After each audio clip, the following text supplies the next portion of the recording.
Hello everybody, welcome to the Sena TV Web English Show. In this second season, you're having the opportunity to practice your English, but in a specialized manner, viewing many different subjects, and some of them are related to the courses that Sena offers to you. So you'll not just practice your English, but you will also learn about very interesting topics and situations you may encounter in your daily life, whenever you travel to an English-speaking country, or whether you need to work with foreigners coming from all over the world that without doubt will communicate with you through the universal language, English. Today's subject is about the design industry and some of its different careers. Hi everyone and welcome to our English tip for today. This lesson is part of the National Learning Service Sena Bilingual Programs and it is made just for you. Today you'll learn some terms about the design industry, which is a big one. Design is a broad term covering many different careers, skills, and disciplines that are used in the production and creation of many things. For example, you can divide the branches of design into industrial design, which is in Spanish, diseño industrial. Graphic design is diseño gráfico. Web design is diseño web. Interior design is diseño de interiores. Fashion design is diseño de modas. Animation and digital art es animación audiovisual y arte digital. Production design is diseño de producción, that is used in movies and films. Scenography design is diseño de escenografía. In this industry, you must be very creative and have a lot of imagination in order to succeed. Right, Philip? For example, this scenario that you're watching right now was created by Philip. He's very creative and he loves everything related to art. Stay tuned to TV Web Sena so you can learn more English. Bye-bye everyone, and thank you, Philip. This scenario is awesome.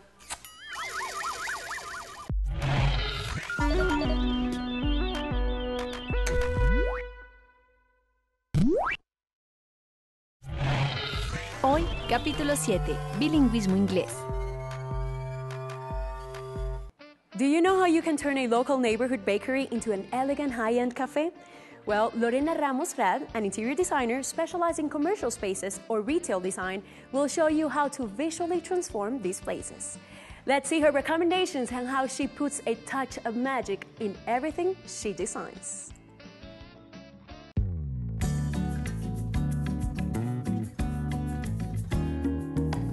When I started designing this space, the first thing I did was a research of the market to know who are the people that come here and what are the people they want to come. So what I realized at first was that this place was known as a bakery. And what the client really wants to know, to the people that know, is that it's a bakery, restaurant, and cafe. Everything in this store is designed by me. So everything that I made, I went out and looked for a provider that could do it exactly as I wanted. I'm an interior designer, I have a specialty in commercial spaces. I studied commercial spaces because I think the design has more options. You can have a concept for a brand and you can do a lot of more creative things. I think the most important thing when you design is that you have to study the space, study the lighting, study the walls, study where the light comes from, where are the windows, where is the access, and how's the ceiling. Because if you have a big ceiling, you can do some things, and if you have a low ceiling, you can do other things. When you design for a brand, the most important thing is to know what people do you want to attract, who's your target, and how do you want the brand to be known. So what I did is create a space not only for adult people, but for young people too. What I wanted to do at first was create two spaces. One VIP room that had sofas and that had armchairs, and the other space that I wanted to do was a passing space that you could go eat something and go quickly. And what I did with the passing space was create a space with some red chairs, very light, very modern, so people could go eat something and then leave. Like you can see here, everything is in curve. I wanted to give a very modern look to the place, so that's why the sofa has curves. We have a bar here that have a curve, and not only you can seat more people, but you can difference the passing space from the VIP space. I use a curve too in the floors and in the ceilings, not only to difference the passing space from the VIP space, but to create different heights. I wanted to give different heights of the ceiling so the illumination could have different perspective and different atmospheres. What I wanted to do with the white light is create a space that it looks very clean and very bright. For the furniture, I used some boxes of light so we can use publicity and put some products. And what I wanted to do with the menu is that it looks like a floating menu. So I used lighting boxes too. I wanted to use a graphic wall in this space. So what we did was a sketch of Bogota City with the range of all the products that we have and we can offer here. It was a collaboration of a lot of people that work for this brand. I used some ceiling lamps to create a very romantic space and atmosphere. That's what I used, a red light, so people could feel more cozy. I chose rectangle lamps because of the height of this place. We have a lot of height here, but in small places I prefer to have circle lamps, so you can feel that it's more big than what it is. For the bread, I designed a wooden wenge furniture that has a graphic in the back, and I did a contrast with the steel letters in the front. So what I wanted the client to see was a boutique of the bread.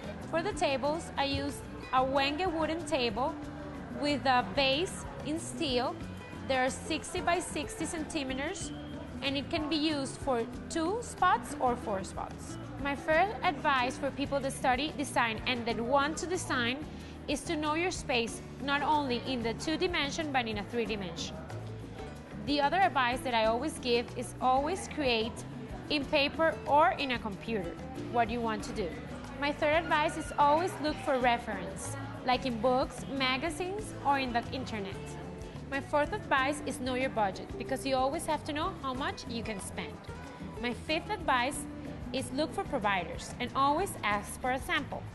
My sixth advice is do a 3D proposal, because it's not the same thinking what you want to do and doing it. My seventh advice, always choose a color palette in the place you were gonna design. My eighth advice, know your lighting, and especially where the windows are. And my ninth advice, and the last one, never be afraid to be creative.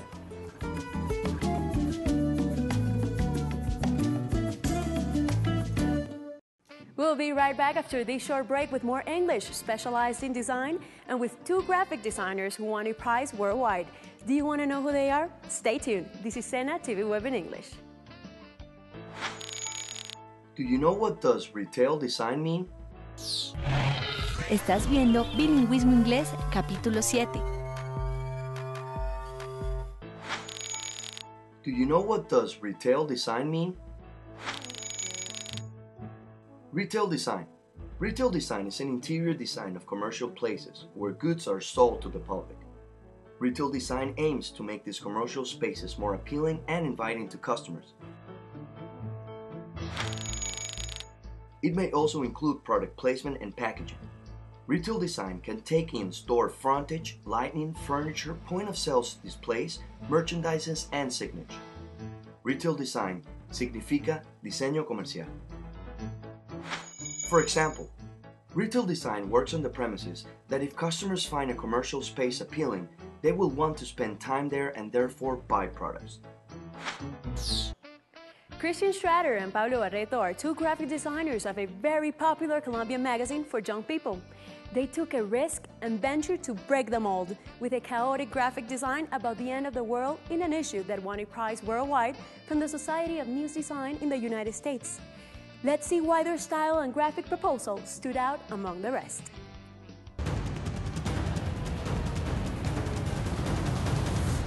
Currently, I'm the graphic designer at Shock Magazine.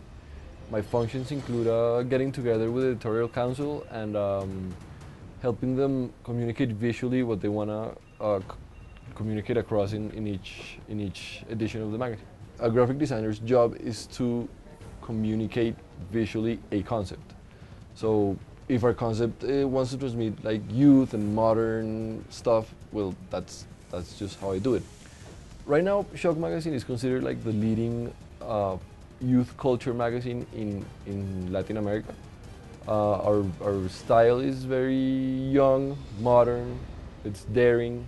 It's like, we call it cutting edge too. My name is Pablo Barreto. I am the assistant art director. My main function is overlooking the production process. Our magazine comes out monthly, so we have 1 month to plan each issue, but that includes production time.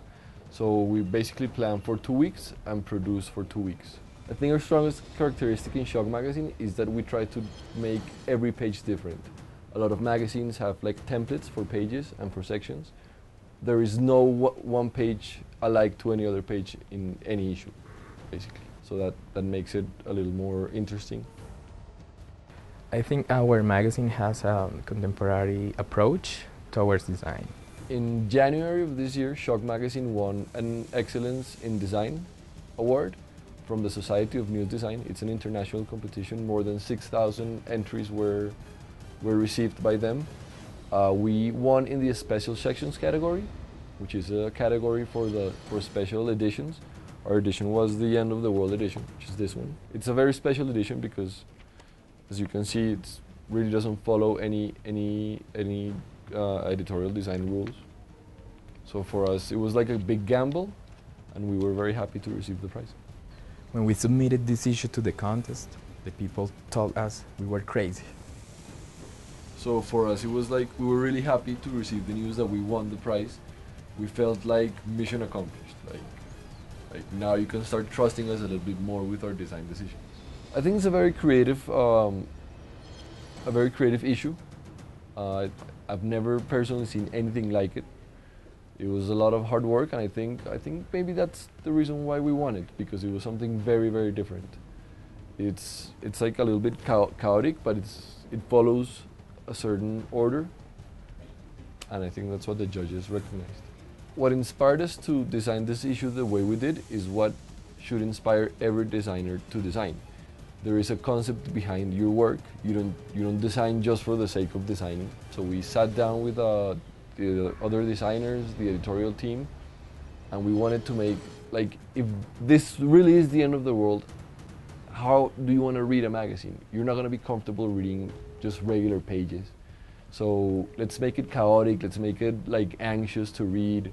I think Shock Magazine generates a visual code that the readers feel identified with it. What you see each month in this magazine, it's not the result of just one person making these decisions.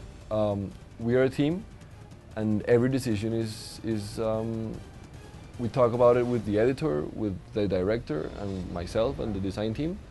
So it is a combination of multiple decisions or multiple ideas combined into one concept. If you're thinking to study graphic design, I would recommend to really look inside of you and see if there is a passion for it, because it's a very tough job. It's not very well paid globally, and it will include a lot of sacrifices, a lot of late nights working, and you really have to really love it to enjoy it. If you really like graphic design, I recommend you to study with discipline and respect. For people that are currently studying graphic design, I would strongly recommend looking into editorial design, even if that's not what they're looking for.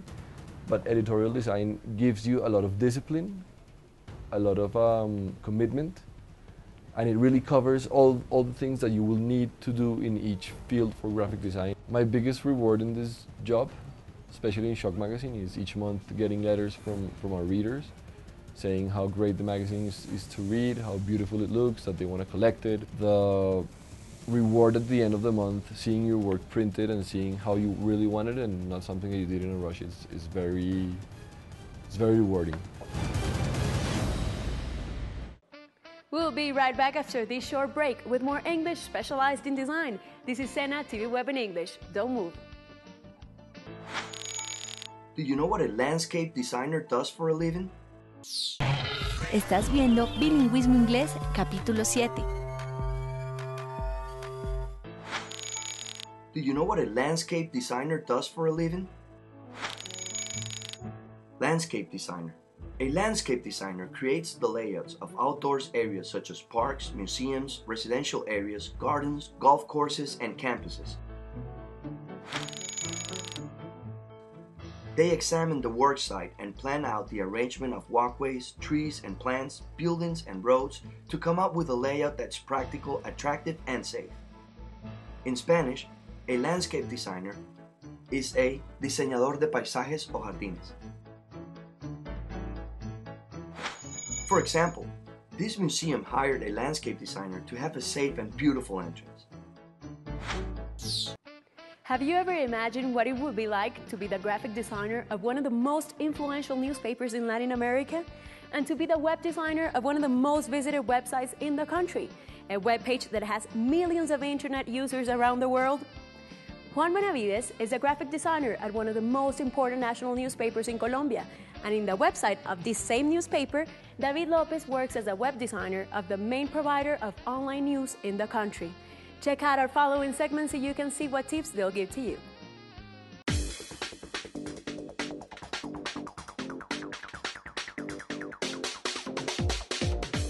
What a newspaper designers do is to make the pages. We create the pages. We handle 4 big sections. We have must know, must read, must do, and classifieds. In must know, we handle like the hot subjects along the day. In must read, we handle like subjects like chronicles and interviews. It's more text. It's not so graphic. And in must do, is more graphic and less information. Those are just light subjects. And classifieds, like we'll know where are the classifieds. This work is of changes all time, every single hour. And Tiempo.com is one of the most visited news portal in Colombia because we have a great team, a great and multidisciplinary team that involves content and not only design. We frequently measure all the activity on our news portals using metrics like traffic, like unique visitors, like time spent by users on page. One of the important metrics in web design is the average time spent by users on your site. So you can tell how many times or the users interact in your site and generate more page views along the site. Talking about tips for web designers, I would say web design is about purpose. So every designer should know the purpose of his work before start. I mean, if we talk about El Tiempo, we know our purpose is to reach audience that needs to be informed about the top news in Colombia. If you want to succeed on the web, you have to identify the emerging technologies that people use. Your website needs to be accessible at any time or from any device. One of the fun things on the web is rules. There are no rules. Rules are changing every day. So with emerging technologies, new ways for people to be in touch with reality comes. It's relevant for enterprises to be present on these new digital technologies so they can reach their audience.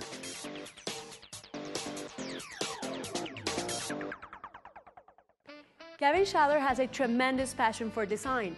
He's in charge of his family's company's quarters in Bogota, which is specialized in giving their customers a perfect balance, combining design with technology. Let's see what this is all about.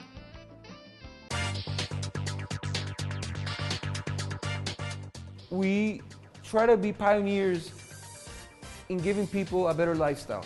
So it's not about if you're more modern or if you're more contemporary, if you like more of the classic look. We respect the individual, the customer, and what they like, but we try to give them the new technology, the quality of the products, and we give them more to choose from than anybody else. We're a complete service firm. We're probably the most complete regarding supply. Anything from the floor to lighting, to security, to window treatments, to furniture, anything that goes inside four walls.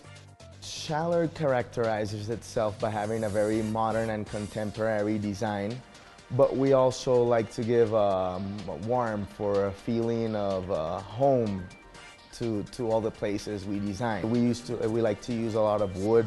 We also like to use plants when we can, and we also make it very, let's say, the place very comfortable with the lighting solutions that we use. The purpose for us having technology is so the technology serves our customer. We're in the lifestyle business, so anything that enhances how a person lives. So, for example, when you walk into your home, automatically it sets up the mood for you, the lighting, the windows, the music that you like, the chimney, and technology is supposed to work for the customers, not the other way around. What we try to do here is basically to increase the quality of life of our clients by the means of technology. So how do we do this? We build automation for the house. Since let's give you an example. Let's say someone is leaving the house. All they have to do is press one little red button at the end of the house at the door, and the whole house will come off. We basically focus on audio, home automation, video, and also networking, which is very important, all that network in the house. We also do audio and video distribution, so you can see different videos in different parts of your house, and it can all be wireless from one same source. With your iPhone or your iPad, or any similar, even an Android platform, you can control any scenario, from the lighting scenarios to the chimney, to the type of music, to pretty much anything that's electronic in your home. More user-friendly for the consumer. We have automated kitchens that you touch and the doors open, so you're not touching the kitchen with your dirty hands. You can open the pots and pans a lot easier. So you can actually have a cinema screen where you go into a room and you will only see the screen. You will hear incredible sound, but you will never see a speaker because the speakers are behind the screen. Sometimes there's people who want to have a cinema in their house, but they can't because of the space, so we combine it with the living room. So what we do is that we make a motorized screen that goes up in the roof, motorized speakers and a motorized projector lift, so that clients, so that their guests won't see anything in the living room, and you just push one button and everything comes down. We try to do a lot of experimentation with technology. We tape the whole process. We do 360s of our projects before, after, and during the project, so you can actually have the possibility to understand why we moved a wall from one way to another, or why there's a specific electronic gadget in one place. There's a lot of different perspectives that you can look at as a designer. So my main advice, or the best advice I could give somebody, is to get as much experience possible, knowing the surroundings, the outside world, the specific region where they live, where they're going to work, to know a little bit more about the psychology of the people, how they live, what they do, how they work, more of the world culture and the corporate world as well.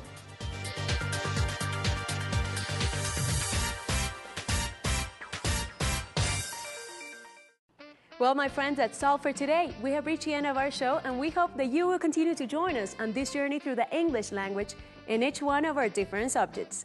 Remember, this is Sena TV Web in English. See you soon, and have a nice day. Bye-bye.